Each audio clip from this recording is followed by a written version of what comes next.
Hello everyone, I hope you are doing well. Today we will talk about how to fix or how to solve the problem of Headspace app. You will click on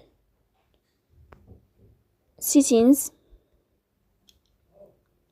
In this page you will click on apps, default apps, app settings.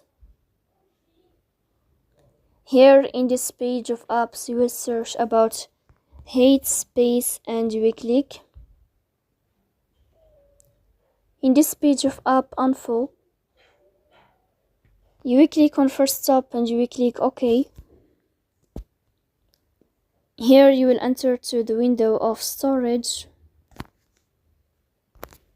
Then you will click on clear cache. In the end you will turn off your phone and you will restart your phone again. So please don't forget to support us by like and subscribe.